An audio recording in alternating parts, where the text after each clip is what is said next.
George Bush made a mistake. We can make mistakes, but that one was a beauty. We should have never been in Iraq. We have destabilized the Middle East. You still think he should be impeached? I think it's my turn, isn't it? You do whatever you want. You call it whatever you want. I want to tell you, they lied. Okay. They said there were weapons of mass destruction. There were none, and they knew there were none. There were no weapons of mass destruction. All right. Governor Bush.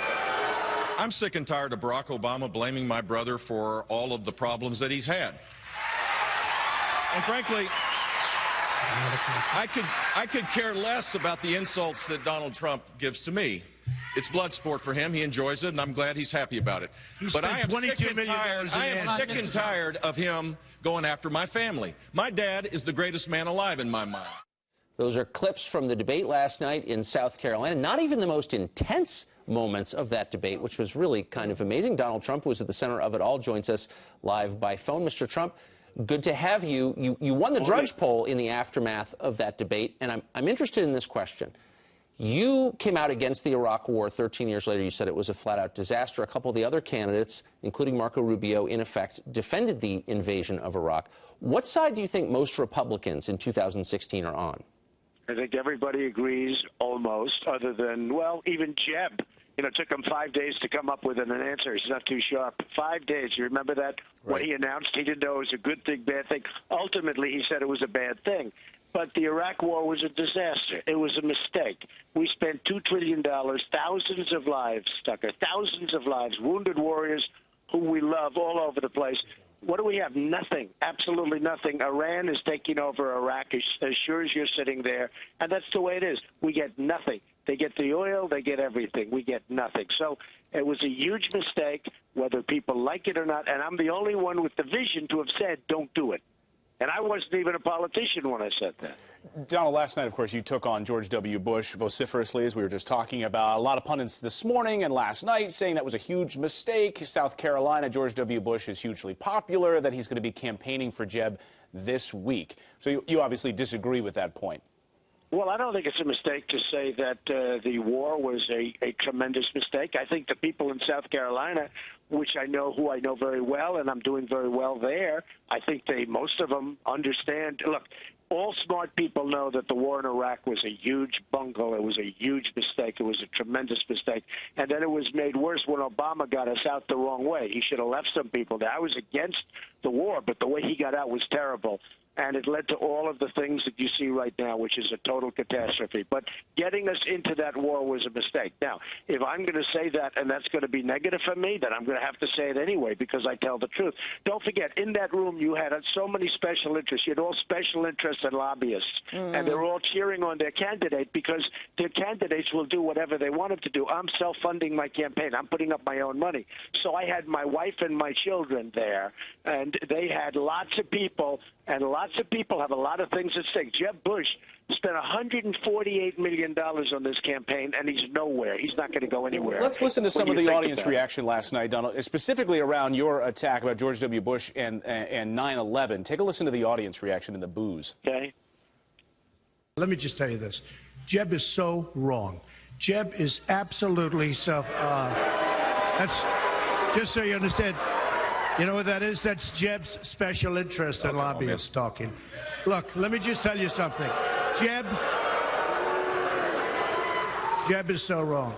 So in the room, all these boos. Tucker mentioned the Drudge poll. There's a Blaze poll on the internet that had you crushing the other candidates last night. Well, there's a Time Magazine poll too, and I was at 77%. That's a lot when you have 6 people up there. I was at 77% that I won. So obviously the people out there agree. Don't forget, and Tucker, you said it fantastically. Something's going to have to happen with the party, or we're going to lose yet another election. I'm not even doing it to win election. I'm doing it out of common sense. The war was a horrible thing. If we're not going to admit that, you're going to have yet another election where the Democrats are going to win. And guys like, Ted Cruz cannot win an election. He's strident. He's nasty.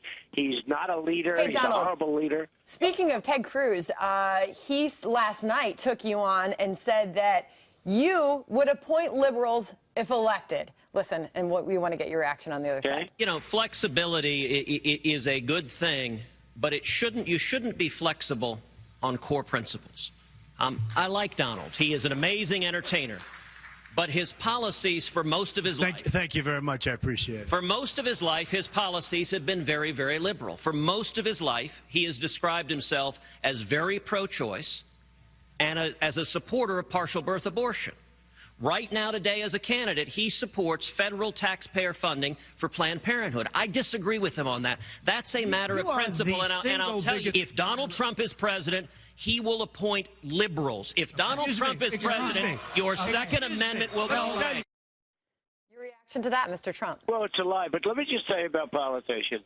He goes, I like Donald Trump. I really like Donald Trump. It's a lie. He doesn't like me. This is political speak. These guys, they always say, it's like Jeb Bush and Marco. They say, oh, I like him very much. I like him. They hate each other. This is all politics. This is political speak when he says he likes me. Just so you understand, Diane Sykes, conservative judge from Wisconsin, I think would be a very good alternative. But there are others.